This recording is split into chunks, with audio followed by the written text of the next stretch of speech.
Good morning, everybody. My name is Ann Rossley. I am here with my dear friend and colleague, Kyle Harvey. We are with Baird & Warner. We sell real estate in downtown Chicago, and we are here today to talk about real estate in Chicago. So, Kyle, it's great to see you. Great to be back. And I think we both have lots to share, right? We have so much to share. And just as a quick aside, where are our names, Missy? Oh. I usually... Good morning, everybody. There we are. Hello. There are our names. Follow us on social media. Subscribe, everybody. Send us messages. Okay, so I always like to share something personal if I can. So on Friday evening, Tom and I had our dear friend Mary Feldman over. Mary has been with Baird & Warner. Mary's retiring to Florida. So we had Brenda too, our other dear friend and colleague. And Tom was going to make paella for the first time ever. We got out the paella pan that we bought 30 years ago, and we decided to make paella. So he had a little surgery to remove some skin cancer stuff. So I was helping be his sous chef. And so they say in the recipe, make sure you put in warm seafood stock. So I get the brilliant idea to put it in the tea kettle. No. Okay. I don't cook, and I know you don't do that. Nobody was here to tell me not to. So I've spent the last 3 days trying to get rid of the seafood smell out of the, I think I may just have to throw it away. No, throw it away. It's done. New tea kettle. I know. Okay, I know. What happened to a saucepan? I know. I'm an idiot. What can I say? And then our guests were just too kind to say anything like, you stupid idiot. So they were like, oh, what a creative idea. I don't cook. By the way, was awesome. But I don't cook. And I know. Not in the tea kettle. But anyway, so that was my weekend. So I had to share that with you. Anything you want to share? From France, France is waking up. I was in Paris for 2 weeks. France is waking up like all of us from COVID. Nothing is in the stores. And people are out and about and excited to be out and about. So I found some really good restaurants. I saw friends. Yeah. I did not make any food. And I'm going to have to do the dry November to have my liver and kidneys recover. That's what I had to do once we came back from Mexico as well. Holy smokes. Yeah. Such a good time. Anyway, we've got stuff to talk about this week. We sure do. You want to talk about stats first? Yes. Let's do stats. All right, single family homes. I'm doing townships again this week, everybody. Remember, North Township is the township from the river up to Fullerton, Michigan, Lake Michigan to the river. Lakeview Township is north of that, and that includes Lakeview community, but also all the other communities like Uptown and Edgewater, thank you, including North Center and Lincoln Square. Single family home prices are up 9% and 11%. Wow. If you look at it over the last 10 years, single family home prices have really, really increased. So looking at Lakeview, up 50%, looking at North Chicago, up 72%. Buying a single family home 10 to 12 years ago was a really good idea. Looking at the number of homes for sale today, we are down to only 149 homes for sale in North Chicago and 116 in Lakeview. Not many homes for sale at all. And as you can see, we have the lowest inventory right now than we have had in a very long time. Number of homes under contract. In the month of October, North Chicago had 37 homes go under contract, which was flat versus previous year, just for the month. And Lakeview 53 was up 15%. Number of closed sales, 46 in North Chicago, which was down 20% versus previous year's October, which was when we were coming out of COVID and things were hot. Lakeview 47 down 6%. But here's what I think is so telling. This is year-to-date sales through end of October for both areas. So let's look first at the red zones. Red is North Chicago. January through end of October, $734 million worth of home sales was up 60% versus 2020. And 2020, you're like, okay, that was COVID year, but it was up 20% versus 2019. So look at that. We went from 379 million to 734 million in North Chicago. Let's look at Lakeview. Almost the same dollars, $735 million worth of single family homes sold. That was up 43% versus the previous year, 2020. It was down a shade from the previous year, not by a lot, by a little, but still substantially more in 2021 than the previous 2 years. Very healthy market for single family homes in Chicago. And of course, it's not a statistics show without months supply.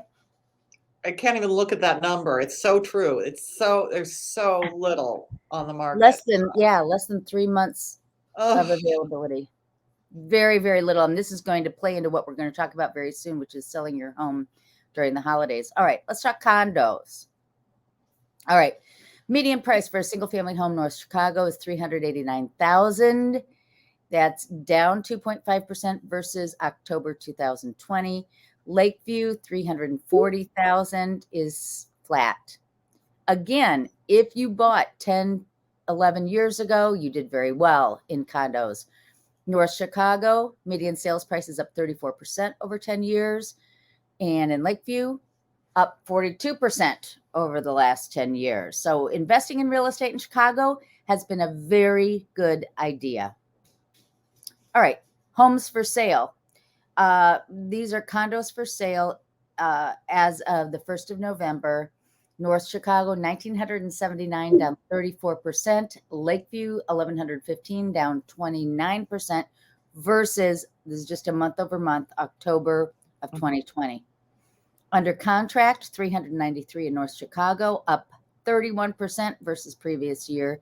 Lakeview, 312, basically flat. Wait. Can you remove our names? Just remove our names. I apologize because I'm not seeing the base. Take our names off. There we go. Okay. Yeah. Now you can really see the dates. Yeah. Yeah. Okay. Wow. Give me a second to reorganize here. Okay. So yeah. Closed sales.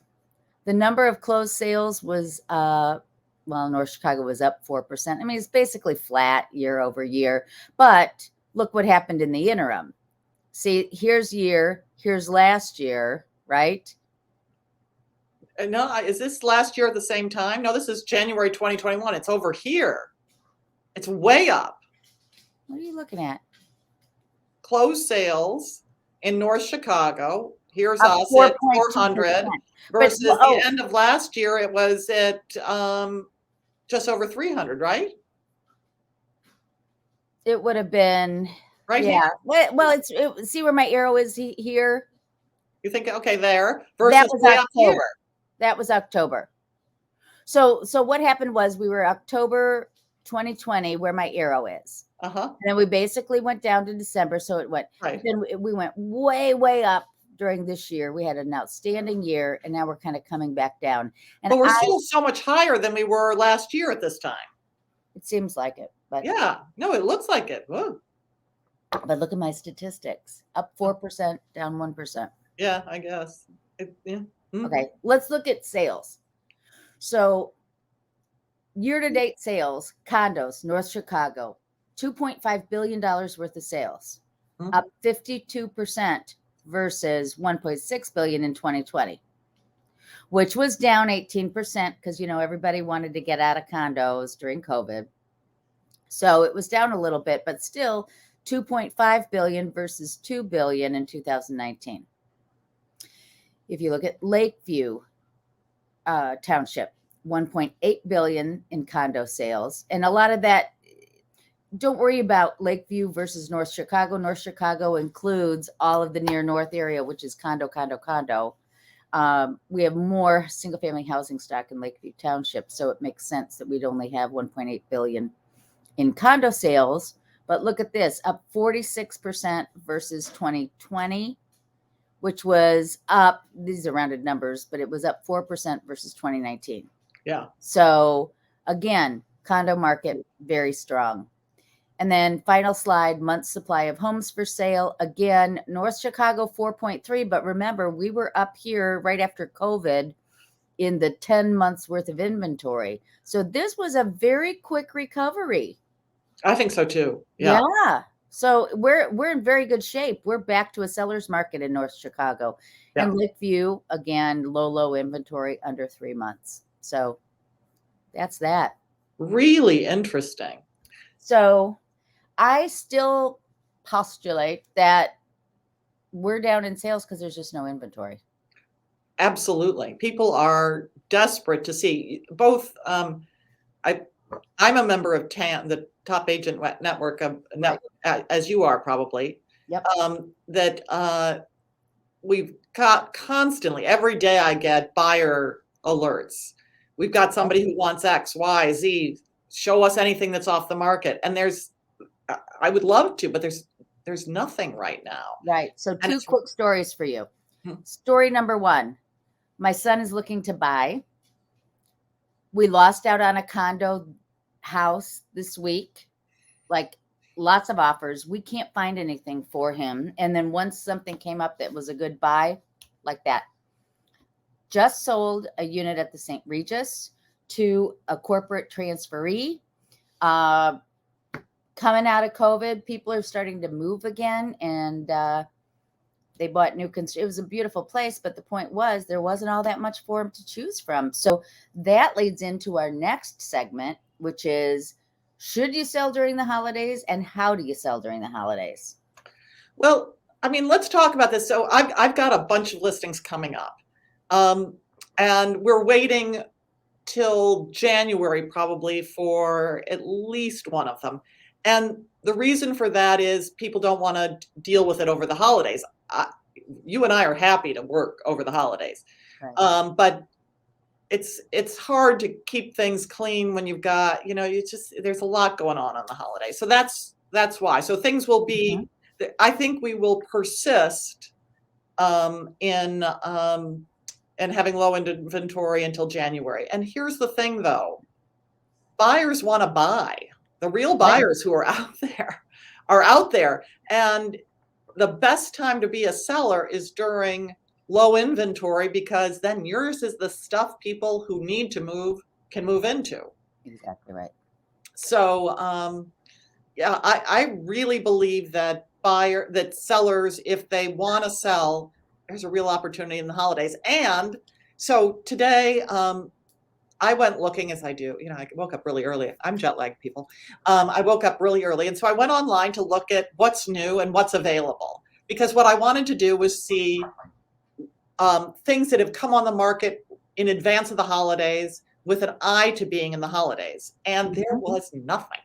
Yeah. Nothing that I wanted to show you except this cute thing. And this cute thing, this cute house, townhouse, is hold on, I'm finding it, has done things right. So let me pull it up. So it is this cute little townhouse on Lehman Court, right around that area, around Diversey, Clark area, close to the park. This is a little townhouse, 2,900 square feet. I forgot to look at the parking. But it is, I think there's probably at least one spot. Yeah, there is. 2,900 square feet is not a little townhouse. That's a good sized townhouse. It's a good sized townhouse. 4 bedrooms, nice. But 2.1 baths. I sort of wanted another bath, but that's me. The HOA, because there's common space, as you see, it's a little gated community. That's not the street that you're seeing, this front greenery, if you can see my thing moving around. And so there is some upkeep. The taxes are $14,500, not bad. It's Elcott School. You know more about schools. That's a pretty good school district. Very good elementary school. Absolutely. And just a wonderful location, a walkability Yes. location. That's Okay. by that new market, Dom's. I haven't been there, but I think Yes. it's wonderful. I want to go. So, couple of things. These people did, and their broker did everything right. First of all, we were blessed this year with a late fall. Right. And so they took pictures anticipating that they were going on the market during the holidays. So look at the outside. They have created a little vignette of holidayness with those pumpkins and a wreath. My guess is they also took pictures without the pumpkins and wreaths, just in case it was still on the market after the holidays. So they took advantage of the green, or they enhanced the pictures, as Ann and I can do, with greenery. Right. So very intelligent. Next. So first of all, this is such a cute condo. They've done such a good job with color. But the fall suite, fall pillow, color, cute little sneakers suggesting it's nice outside, just made the place look really, this is the entry hall, really attractive. This is probably the door to the garage. And I am really entranced by this. And I love it as an example of, you don't have to have a home that's all gray or all grayish, because pops of color really give life to a property and help it stand out. And they did a marvelous job with this. But look at, they've put the envelope in this main room in greige, but then they've enhanced it with all this color. Mm-hmm. Colorful rug, colorful sofa, colorful pillows, colorful thing on the mantle. Yeah. And then if there aren't leaves on those trees, they had them added, which you can do nicely. And they also chose a pretty sunny day for the pictures. Now, this is a great shot for the kitchen because it shows, one, all this seating. Wouldn't you love to have a party where you're talking and everyone's sitting here with a cocktail? Yeah. A little pop of color, that green kettle that has never had chicken broth in it. Or that's right. Or seafood stock. Seafood stock, that's it. It's never had seafood stock. But look at how pretty it is. Lots of counter space, cute little wine fridge, cute little coffee thing. So and look at all those windows, bright, bright, bright. So very intelligent picture of this kitchen. Then upstairs, they continue this pretty blue wallpaper and capture the windows. And notice how, yes, there's glare coming in the windows, but they very intelligently have allowed some of that green to come through. It looks great. Smart. Yep.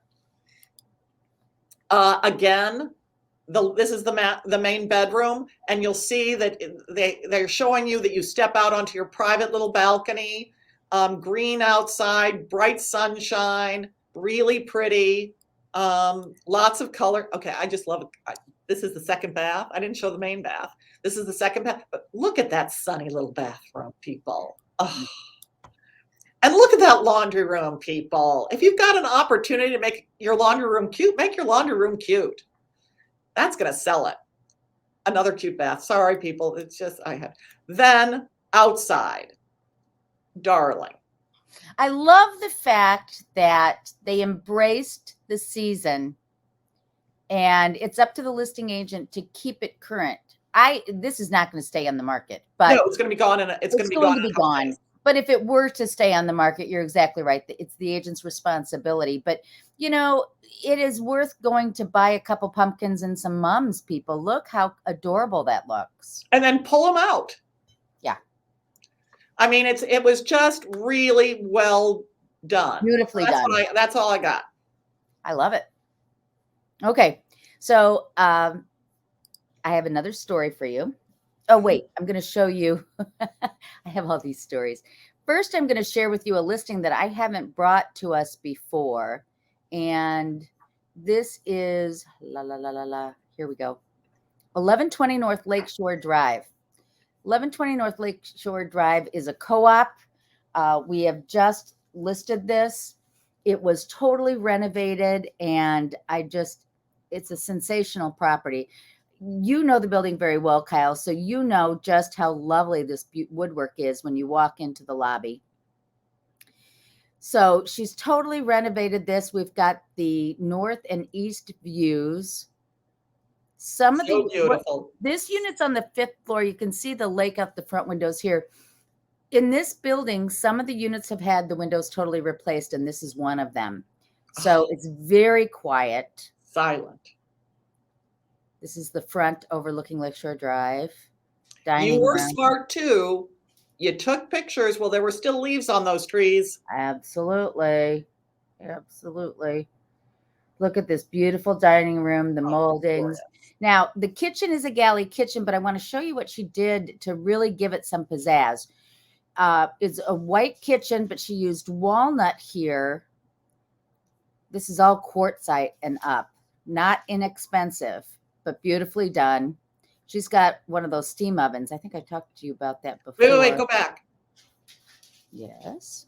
So this is special. Is that a faucet so that you can add water directly onto so you don't have to carry the pan from the sink? Yes. Nice. Yeah. And then we've got the butler's pantry here, all redone. Really this is from the other side. You know, you can't really see it here, but she's got these floating walnut shelves, and then there's stained glass or leaded glass back here. It's just exquisite. And then I want to show you, here's the primary bedroom. Very large. Look how big that is. Look at that with a sofa. And this is one of the best renovations of a bathroom in this building. So you've got the double sink, again, with the quartzite and the custom walnut.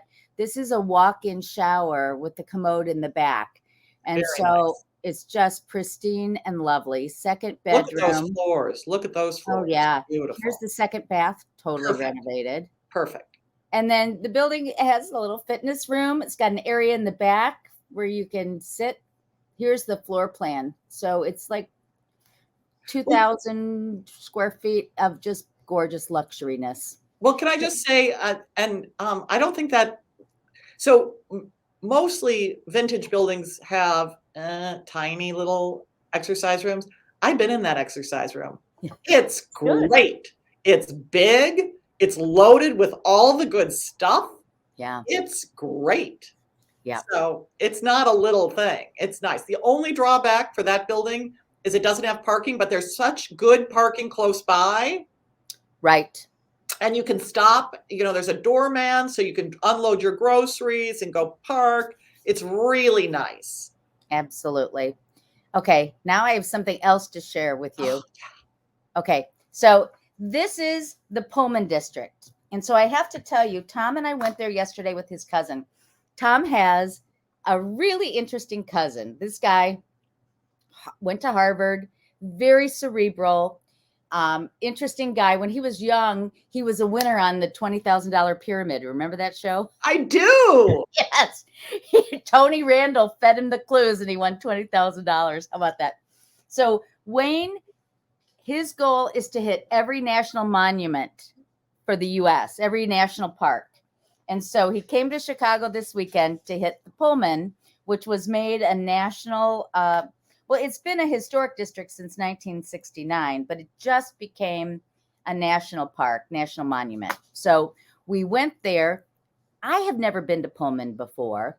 So now, can you see my full screen here? Yes, we can. Looks great. Okay, good. So this is the clock tower. This is where it's currently located. Here is where... Wait. Tell them what Pullman is. Well, and I will. Okay. So this is the Now Museum. The lead benefactor was Pritzker Trobert. And so it was just completed. There are a couple things about Pullman that everybody needs to know. Of course, Pullman are the sleeping cars. Back in the heyday when everybody took trains across the country, the Pullman sleeping cars were the thing. And Pullman would lease them out to the different railways so that they could take their passengers. And first they did wood cars, then they did steel cars. But there are some other things about this that were so interesting. First of all, Pullman built this little town for his workers. And he actually, the first thing he did was he learned about sanitation. So when he built these houses, he raised the houses up, and they actually all had indoor plumbing in the 1880s. And he would take the waste and it would go out to the fields where they would grow the crops, the vegetables and everything to sell to the people. And then they would bring in fresh water, to what we would call today gray water, to wash your hands and all of that from the rain. So he was ahead of his time. This all started like in the 1880s, post-Civil War, and 40% of their workforce was African American, many of whom were slaves that had been freed, and they became porters on these Pullman sleeping cars. And it was an opportunity for them to get into the middle class and earn a wage. And for a time, it seemed to be a really wonderful thing. However, then in the strike of 1890, in the crash of 1893, he reduced the wages for his workers. And they eventually then went on strike. And then the porters became the first African-American union, and they got together and made sure that they had decent wages. And of course, we all know now people aren't using sleeping trains like they used to. But it is an important area for so many reasons, as I just mentioned, plus many more. And I'm terrible at it. So I would highly recommend that everybody go to visit this museum. There's Tom. We're looking around. This is the hotel he built for his daughter. This is part of the area. And these homes are similar to our old town. They're all in an historic district and protected. There are blocks and blocks of these beautiful homes. And then I wanted to show you. They're often tiny, but really cool. Well, so this one we're looking at now is totally renovated, 952 square feet, sold for $152,000, to give you a sense. So the next owner's got to keep it, they can't change the exterior. They can't tear it down. This is all of a historic district. Yes. Exactly right. So when he built this place, it was outside the city limits, but you know how Chicago kept annexing, and so then it became part of the city district. And now it's its own, what we call community, one of the 77 communities in Chicago. And that community doesn't just have these homes, it has some other types of homes as well, but really an interesting district and a fun place to visit. So ignore my quick run through. It was very superficial and poorly presented, but definitely a place worth visiting. It's a place worth visiting, and it's, there's so much around Chicago. It's so, and I haven't been there. I'm going to stop by. That looks great. It was really a fun place to visit. So thank you, Wayne, for visiting and opening our minds. That's all I have today. Anything else you have on your list to talk about? No, but see you next week. Now that we're back, we're all tanned, rested, and ready. We're back.